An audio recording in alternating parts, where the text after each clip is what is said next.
Congress party के नेता नरेंद्र मोदी से बहुत नाराज। उनकी नाराजगी पहले से थी, लेकिन जयपुर में मोदी ने जिस तरह से सोनिया गांधी, राहुल गांधी और रॉबर्ट वाड्रा पर निशाना साधा, उसके बाद नाराजगी बढ़ गई। मोदी ने बोफोर्स से लेकर बेटे के कारनामे और दामाद के घोटालों का जिक्र किया। इससे नाराज जयराम रमेश ने कहा कि मोदी बॉडी लाइन अटैक कर रहे हैं। बॉडी लाइन बॉलिंग क्रिकेट का एक टर्म है। इंग्लैंड के गेंदबाज हेरोल्ड नॉरवुड ने एक एशिया श्रृंखला में बॉडी लाइन गेंदबाजी की थी और सर डॉन ब्रैडमैन सहित कई ऑस्ट्रेलियाई खिलाड़ियों को बुरी तरह से घायल कर दिया था। सो मोदी के बॉडी लाइन हमले से रमेश आहत हैं। पर भाजपा नेताओं का कहना है कि कांग्रेस पिछले 10 साल से मोदी पर बॉडी लाइन हमले ही कर रही है। उन्हें मौत का सौदागर से लेकर यमदूत और पता नहीं क्या क्या कहा गया।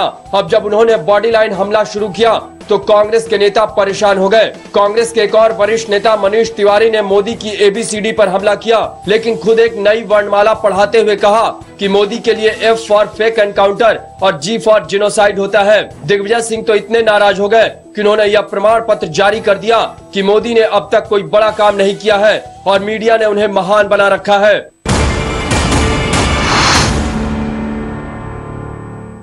समाजवादी पार्टी के बहुत से नेताओं को भी समझ में नहीं आ रहा है कि मुलायम सिंह यादव कैसी राजनीति कर रहे हैं। आखिर उन्होंने ऐसा क्या कर दिया कि आजम खान से लेकर अब्बू आसिम आजमी, अहमद हसन, तौकीर रजा जैसे उनके तमाम मुस्लिम नेता उनसे नाराज हो गए हैं। आखिर ऐसा क्या हो गया है कि तमाम मौलाना उनकी सरकार बर्खास्त करने की मांग करने लगे। वैसे तो जब से अखिलेश यादव के नेतृत्व में सपा की सरकार बनी है, तभी से उस पर आरोप लगते रहे हैं कि वो अल्पसंख्यकों का तुष्टीकरण कर रही है, लेकिन इसके बावजूद मुलायम को एक मुश्त अल्पसंख्यक वोट मिलने का भरोसा नहीं है। कांग्रेस और बसपा की नजदीकी ने उनकी चिंता बढ़ाई है। इस चिंता में मुलायम सिंह ने अपनी राजनीति बदली है। वे अल्पसंख्यक वोटों के साथ साथ अपने कोर यादव वोट और दूसरी पिछड़ी जातियों के वोट पर फोकस कर रहे हैं। उन्हें लग रहा है कि अल्पसंख्यक वोट बटा तो उसकी भरपाई के लिए दूसरा वोट होना चाहिए। तभी सपा की राष्ट्रीय कार्यकारिणी में आजम खां के नहीं आने के मसले को ज्यादा तरजीह नहीं दी गई और मुस्लिम नेताओं की नाराजगी के बावजूद पार्टी की ओर से अखिलेश सरकार को बधाई दी गई कि उन्होंने मुजफ्फरनगर के दंगों को बहुत होशियारी से हैंडल किया और उसे फैलने नहीं दिया। हालांकि सपा के एक नेता का कहना है, नेताजी की ये राजनीति दोधारी तलवार की तरह है। जैसे कल्याण सिंह को लाने से 2009 में नुकसान हुआ था, वैसे ही नुकसान कहीं इस बार भी ना हो जाए।